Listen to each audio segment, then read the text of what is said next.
John is visiting with some family this weekend, and it's very lucky that he happened to be there because they ended up having to rush his dad to the hospital. They thought it might be some heart complications. When he got there, he tested positive for COVID. Don't know if those two things are related. Definitely don't want those two things at the same time. So we want to pray for, obviously, his dad. We'll do that later in the prayer request, but also just for that. This is a weird week in the sermon slate because if you remember last week, Evan and John both preached together, which is pretty cool. Evan did a great job, proud of him. John,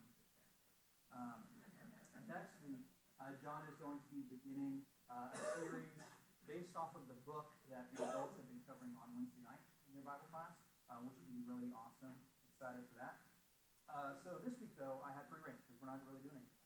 And so I decided it would be fun to kind of expand and share with you all on what my Bible class is doing on Wednesday nights with teenagers. One lesson that I've been trying to prove to the kids is that every single chapter of the Bible has something valuable to teach us.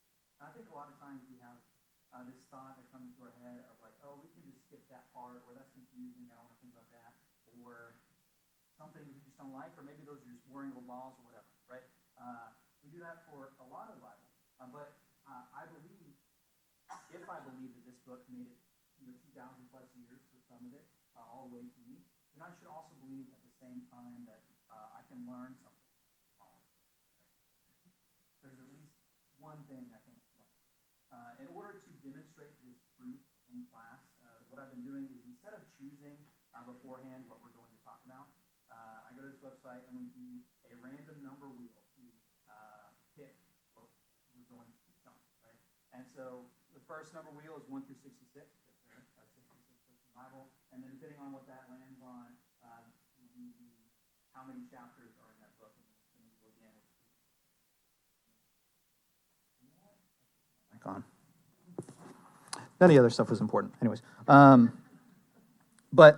So we spin the wheel a couple times to decide what it is we talk about. And it's kind of weird of trying to prep for something like that because, I can't really plan on what we're going to talk about. So every day I spin the wheel myself on something that I'm going to read and then something I can learn from it. It's a very interesting practice, but again, I do this to prove to the kids that it doesn't matter what we're talking about. You could open a Bible and it could fall anywhere and there could be something to learn, right? And so luckily so far in this summer, the wheel has been pretty kind to me. It hasn't landed on anything that I've never seen before and I have no idea what it's talking about, right? But we go, even if it did, I'm confident that we could go through that text and learn something impactful. And so that's exactly what I'm going to do this. No, I'm just kidding. No. Could you imagine if I actually did that? Just come up here with no plan and just randomly talked about whatever. It would not last very long, I'm sure. That exercise is, truly, it's only works in a classroom type environment where we can all kind of chime in, so I won't make us do that today. However, I do want to share with you one of the topics from a recent Wednesday night. The first spin of the wheel was 62. And I don't know if you know what the 62nd book in the Bible is off the top of your head. I started counting from Genesis, and I got all the way to 2 Samuel before I realized it would be a lot faster if I counted backwards from the end of it. So you get to 1 John chapter 4, 1 John, and then you spin the wheel again. There are 5 chapters in that book, and we spun it, and it landed on chapter 4, right? So 1 John chapter 4 is where we ended up. And maybe you recognize me saying that. That's the God is Love chapter, a very famous chapter of the Bible, a good one to land on if I'm doing it randomly, right? And so we're going to read through that passage a little bit together, and I'll share with you how our class discussion went, and then I think there was a question that kind of spawns from that I would like for us to explore today. 1 John chapter 4, verses 7 through 12. Let's read together. Dear friends, let us love one another, for love comes from God. Everyone who loves has been born of God and knows God. Whoever does not love does not know God, because God is love. This is how God showed his love among us. He sent his one and only Son into the world that we might live through him. This is love. Not that we loved God, but that he loved us and sent his Son as an atoning sacrifice for our sins. Dear friends, since God so loved us, we also ought to love one another. No one has ever seen God, but if we love one another, God lives in us and his love is made complete in us. These verses are really interesting because, John says something very matter-of-factly, as if it's obvious, but it's actually very confusing. God is love. All right, what does that mean? I feel like we understand what that means, like we get it, but it's hard to articulate specifically what God is love means. John says the words God and love over and over and over again throughout the rest of the chapter, which is purposeful because I think he wants us to link them together. God and love should be synonymous, right? It's kind of like this. I'm going to say a word or a phrase, and I want you to see if you can give me the ending of that phrase. So if I said, would you please pass me the salt and, what would you say? Pepper, right? Let's not get ahead of ourselves. Why don't we just wait and see, right? When I was younger, I thought growing up would be all fun and games. After the kids go to bed, we can finally have some peace and quiet. There you go, right? Even as I was, typing this into my notes, the autocomplete wanted to fill out the rest of that phrase for me because those things just go together so often, right? And I think that God and love should be that connected, where when we think of God, we think of love. It completes that thought for us. And in verse 12, it says that nobody has ever seen God, right? Which is true. The closest, or not in his fullest form at least, the closest we've ever gotten is Moses in Exodus chapter 33 when God is giving him the 10 Commandments. Moses has to cover his eyes as God passes by in front of him. It says, and God says that nobody can lay his eyes on him and live. And that cliche secret agent, FBI, if I told you I have to kill you, right? It's kind of like this, but God doesn't kill you. It's just, he is so awesome and powerful that we could not handle it. We would simply perish, right? So if we can never see God, how can we ever grow closer to him, right? Long-distance relationships are hard. Trying to have this relationship with God when he feels so far away is not easy to do. Long-distance relationships are hard. Abby is currently working a 6 out of 7, so she worked 4 in a row. Tonight is her 4th in a row, and she'll have 1 off and then 2 on. So 6 out of 7 days for working. That is long enough distance for me, right? But John offers this solution to a long-distance relationship. I'll read verses 11 and 12 again. Dear friends, since God so loved us, we also ought to love one another. No one has ever seen God, but if we love one another, God lives in us and his love is made complete in us. Loving one another brings us closer to God. It says he lives in us, which is as close as you can be, right? That's pretty close. And it was at this point in class that I wanted to ask what it practically looked like to love one another, because again, that's still kind of abstract. It could be so many things. And so I asked, and it's funny because I had invited Evan and Logan Gunter into class with us because, on Wednesday night, they don't have a younger kids class. And I love those 2 boys. They're so great. I don't mind working with them. And so when I asked this question of how do we show love to other people, as you might expect, Logan had some interesting answers. First thing he said was, just say, I love you, which, you know what? That makes a lot of sense. That's true. You can't really argue with him there. But I wanted to emphasize that we're trying to think about actions, right? What can you do? And what are the things we can do to show love? And Logan says to give hugs, which again is a great answer. Very true. Can't argue with that, right? But I wanted to see if we could get a little more creative, obviously, right? And so to kind of get the gears turning, I asked what their parents do for them to show them love. Evan speaks up finally, and he says that mom and dad do everything for them and give them everything they need, which good on him for realizing that. A lot of younger kids are very quick to ignore and not notice the reality of that. And then Logan chimes in and says that mom and dad show him love by buying him stuff for Fortnite, which again, I guess is kind of true. You can't argue with it. And so hoping that that question kind of inspired them to think a little bit deeper, I asked again, if your parents do these things to show you love, what can you do for them to show you love? And Evan says, well, maybe I can clean my room before they ask me to, which again, that's a great answer. Very sweet. And then Logan says, tell them thank you for buying me stuff on Fortnite. That's how you can show love. So I share that. We're not going to go through the whole conversation we had, but it's kind of funny.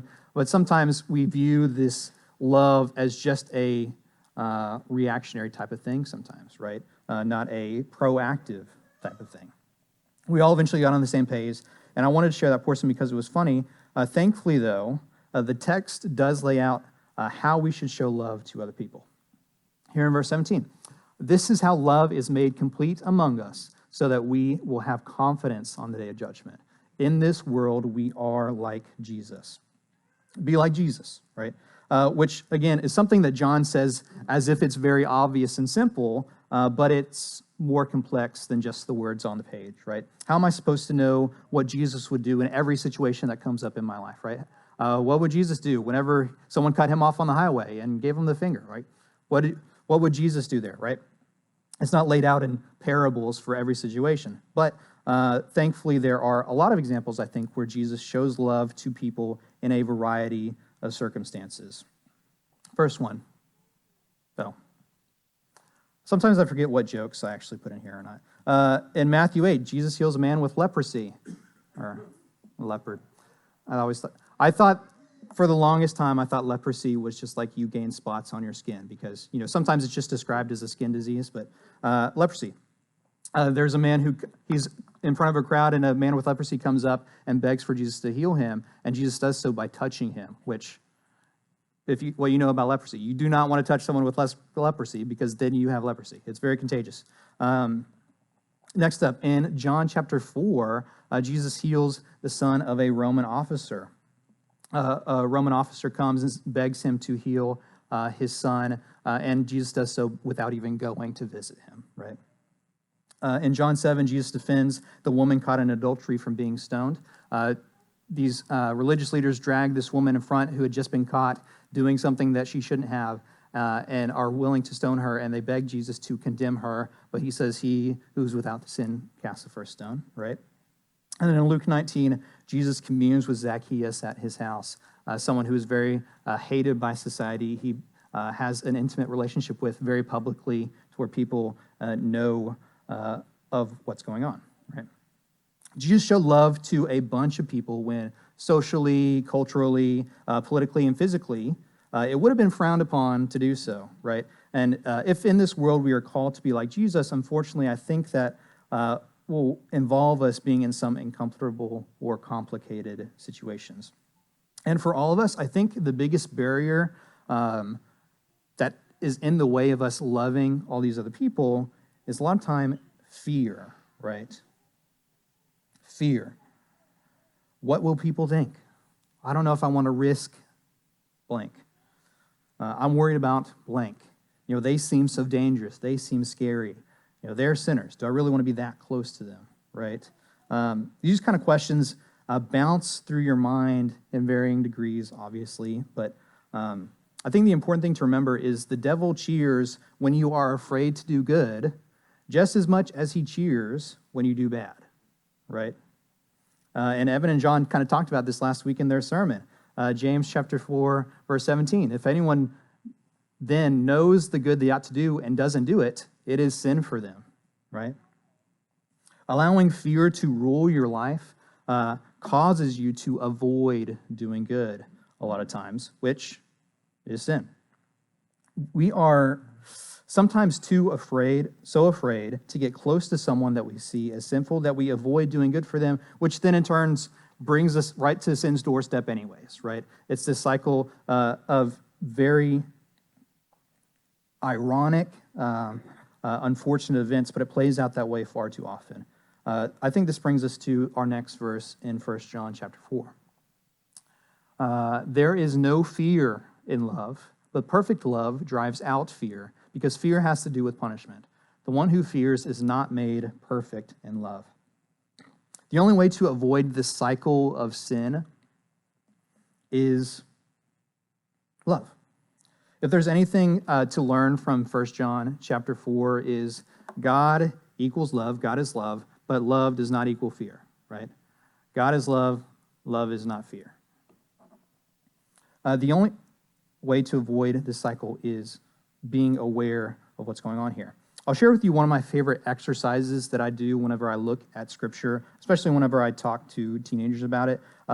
This is something that helps fully grasp the importance of whatever it is we're talking about. To try and think about the exercise is this: to try and think about what the situation would be, how it would be different if it was the exact opposite.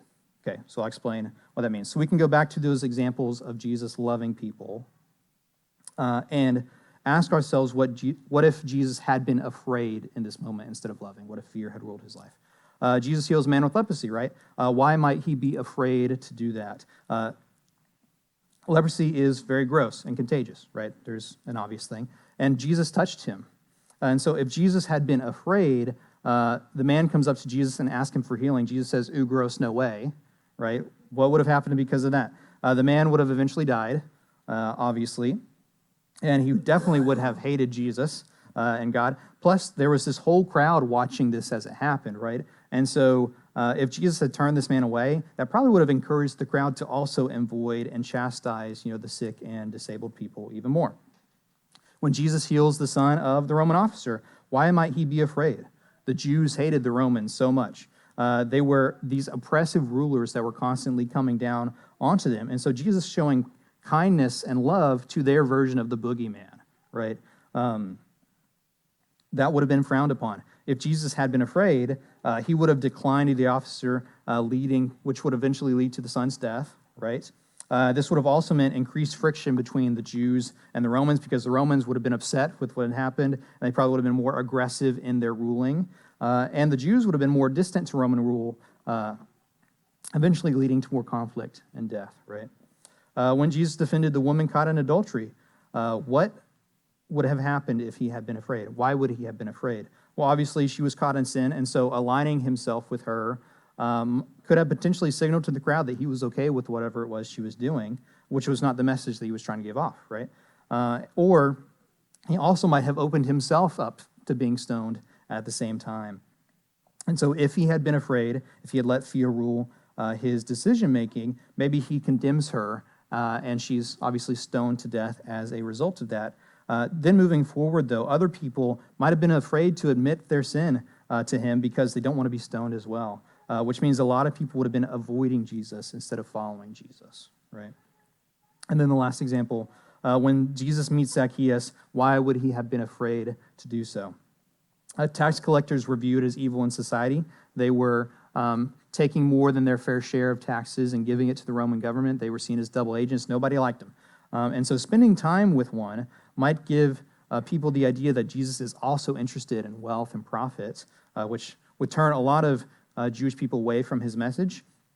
And if he had been afraid, Jewish people obviously would have been turned off by that. They would have if he had been afraid and he berated and insulted Zacchaeus, that would have made Zacchaeus angry, obviously, and led him to maybe take even more money from the people, be more harsh in his decision-making, and the people would have felt justified in hating the other tax collectors and furthered the friction in that area, right? And so all the examples, they end up worse if Jesus is afraid rather than leading his life loving these other people, right? Now, unfortunately, I feel like there are a lot of times where we choose fear over love. Think about those times, how much love could have been spread if we weren't afraid, if we weren't worried about what other people think, and how much different life would be if we were constantly making decisions based on that, right?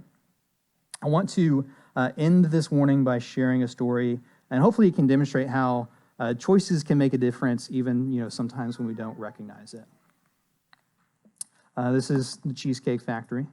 When I just finished my sophomore year of college. I was doing an internship in Arlington, Texas at a church, and a lot of you know Abby's from Arlington, and so it was very lucky that we just started dating that year, and I happened to have a job where she was going back home to be for the summer. And so Arlington is very close to Fort Worth, and I just moved down to Arlington and with my host family, and Abby and I decided to go on a date in Fort Worth, and we go to the Cheesecake Factory, one of the parents at this new youth group that I was going to be working with gave us a $100 gift card to Cheesecake Factory, which is really nice. Love that. We spent about $75 of it. I'm not ashamed to say that I had a couple pieces of cheesecake. I love cheesecake so much. And then afterwards, in order to kind of walk off what we had done, the Cheesecake Factory was in downtown Fort Worth, and so we were walking around the rest of downtown. We were looking at some of the shops that were there, seeing some of the sites that they have down there in downtown. And there was a man who came up to us and asked if we had any money for food. And I did have money for food. I had cash in my wallet. I had just been given a lot of gifts by some very nice people. And I looked him right in the face. I said, "No, sorry, I don't have any cash." Lied right to him. And I just come here to start working at this church, and things were not connecting for me, right? It was a very bad decision that I made. And so we walked by him, and Abby's kind of looking at me. It's like, and I was like, "We do." And I felt so guilty immediately. I turn around, the guy is nowhere to be seen, and as we continue walking around downtown, I feel this guilt like piling on and piling on and piling on. We eventually make it to the middle of their downtown, which is called Sundance Square. There's this big fountain, and there's like live music that plays there sometimes. And so we just sit on this bench and we're chatting and we're talking. And then afterwards, after we get up from the bench, we get in the car and we start headed home. We're almost all the way back to her house, and I start feeling around, and I do not have my phone on me. And so we're using the Find My iPhone app. We're trying to figure out where it is, and it's in downtown. I had left it, I guess, on the bench whenever we sat down. And so we're heading back, trying to find it before it's lost. We get there, it's not by the bench, and so we realize that someone must have picked it up and taken it, right? And so we're looking at the app, and it says that the phone is at Cheesecake Factory, which didn't make sense, because I thought I had it after that point, right? And so we go back to Cheesecake Factory. It's a downtown, so there's not like parking spots everywhere, and so she kind of pulls next to it, and she's just going to wait for me to come back out. And so I get out, and I'm running into the Cheesecake Factory, and then there is a different man who does not have a home, who's kind of sitting outside the Cheesecake Factory. And I'm about to run by him, and I start thinking of that guilt that I had and how earlier I had a chance and I didn't take it. And so I turn back around, and I still have about $25 left on that Cheesecake Factory gift card. And I look at him, I was like, "Hey, there's some money on this card. Go inside, you can get some food." And then I go in. I don't even think about it. I go in to talk to like the hostess there, and I'm like, "Hey, I think I left my phone here earlier. We were sitting in this booth. Can we look around?" And so they're helping me look for it. The man eventually comes in. He sits down, and I tell some of the servers, like, "Oh, he has money, so please serve him," right? Because a lot of times if someone walks in and they think they don't have money, they have this perception of them. And so I'm like, "Hey, I know he has a gift card for this. Please serve him." And so they start working with him. I'm looking around for my phone. We're doing you can like kind of ping it if it's still on. And so we're pinging it. We're trying to listen for the ping. We don't hear anything. And then I'm there for another 10 minutes or so. And eventually one of the other servers said that they heard pinging in the bathroom. And so the manager goes back into the bathroom, and my phone was in the toilet. Okay. It was gross, right? Which I did not put my phone in the toilet. I know for a fact I did not put my phone in the toilet. And so this is what happened. The man that was outside the Cheesecake Factory, he happened to pick up my phone by the bench, and he pocketed it because he's got nothing, and I'm sure he would like to have something, right? So he pockets it. Whenever I see him outside, I give him the gift card. He goes inside. He's sitting at the table, and he starts hearing the pinging, and he gets nervous, and so he goes to the bathroom and tries to flush the phone down the toilet, which I don't fault him for that, right? But the way it worked out is if I had allowed fear to continue to rule me, and if I had not tried to love in that situation, that man wouldn't have been inside. I would have never gotten my phone back, right? It would have been long gone. me telling fear that I don't care what you think allowed for a sequence of events to happen that I couldn't have predicted, right? And obviously, I did not save the world by giving this man a $25 Cheesecake Factory gift card, right? I didn't do anything crazy. I don't even know if his faith was impacted because I didn't say in Jesus' name or anything like that. But he got to eat, which was good, and sometimes it's that simple, right? I almost allowed fear and judgments to get in the way of that. My challenge for all of us this morning is I want you to ask yourself, who is it that you need to show love to, but you've been letting hurdles get in that way? You've been letting fear kind of be a blockage to what it is that God is willing to do through you. What love is fear holding you back from? Instead of asking how other people might judge you, instead of asking how God might use you, right? This morning, if there's been a lot of instances in your life that you feel that guilt about, to where you are letting fear take control of who you are and what you do, this is the place to kind of change that around. This is the opportunity. You have a lot of people here that care about you and love you and would love to pray with you. If that's where you are in your life and you want to receive some support, now is the time to do that. If you have feeling this distance, this long distance relationship with Jesus, and you want to get closer and closer and closer to him, maybe that's through baptism, maybe that's through just a wake-up call and through prayer, now's the time we can do that with you together. All these things, you have the opportunity now. Please come as we stand and sing together.